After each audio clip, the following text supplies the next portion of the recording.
জনাব নান্টু মিয়ার পরিবারের পহেলা জানুয়ারি 2017 তারিখের আর্থিক অবস্থা নিম্নরূপ।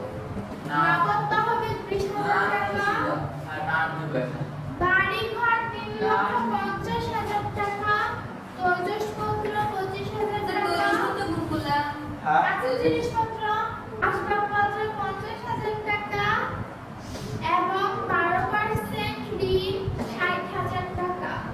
এর শেষে তার পরিবারের প্রাপ্তি প্রদান হিসাবে নিম্নরূপ। প্রাপ্তি সমূহ ব্যালেন্স বিলি 20,000 টাকা, বেতন 180,000 টাকা, পুরাতন টেবিল বিক্রয় 5,000, কৃষি ফসল বিক্রয় 30,000, ফার্নিচার প্রদান সমূহ খাদ্য সামগ্রী ক্রয় 77,500 টাকা, গাড়ি মেরামত 8,000 টাকা, ফ্রিজ ক্রয় 28,000 টাকা, বিদ্যুৎ বিল 6,000 টাকা, চিকিৎসা খরচ 3,500 টাকা, ডিপিএস জমা 48,000 টাকা, সাইকেল ক্রয় 12,000 টাকা, লেখাপড়ার খরচ 14,500 টাকা।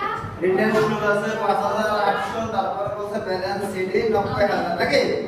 জাতীয় ব্যয় বলে না মূলধন প্রায় কি কি আছে? কত টাকা? সাইকেল কয়? মোট হলো এর নাম কি? ব্যয়, আচ্ছা। তারপরে কি আছে? খনাবার আয় ব্যয় বিবরণী। আয় ব্যয় বিবরণীর নিয়ম কি?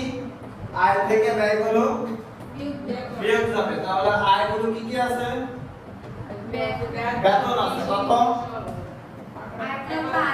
1,80,000। কৃষি ফসল থেকে বিক্রয় আছে কত? তারপর পাবলিসি থেকে মুনাফা কত? মুনাফা কত? 75,000। যোগ করলে মোট আয় কত আসে? 2,85,000। ব্যয় আছে কি কি? প্রথমে ব্যয় আছে খাদ্য সামগ্রী ক্রয় কত টাকা? সমন্বয় দেওয়া আছে মজুদা বিল আছে। তারপরে আছে বাড়ি মেরামত কত? বাড়ি মেরামত 8,000, বাড়ি মেরামত কত? 8,000, 8,000। তারপর রয়েছে বিদ্যুৎ বিল কত? 6,000। বিদ্যুৎ বিলের সাথে সমন্বয় রয়েছে কয় মাসের বকেয়া? 2 মাসের। কত আসে?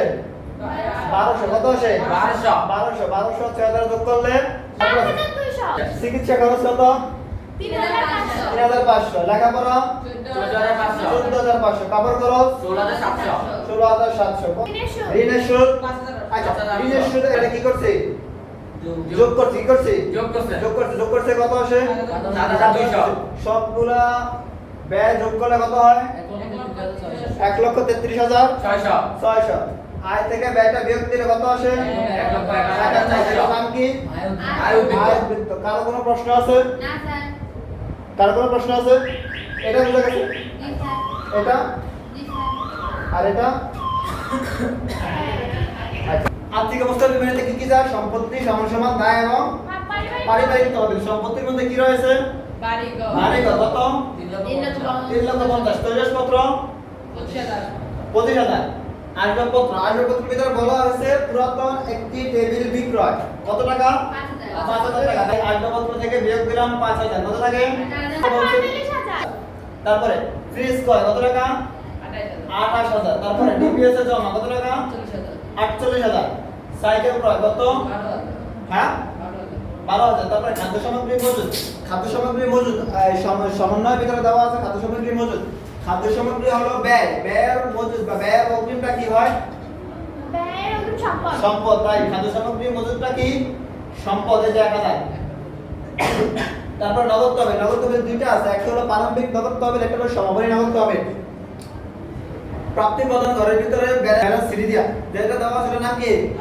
সমাপনী নগদ তহবিল। এখানে সমাপনী নগদ তহবিল আসবে কত হাজার? কত হাজার?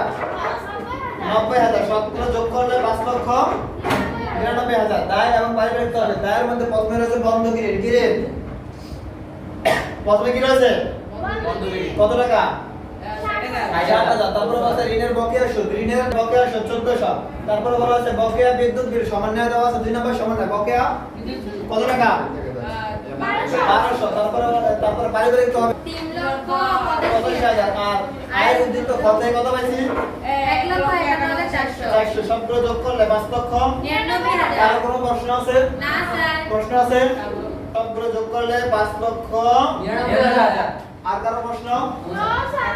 আচ্ছা।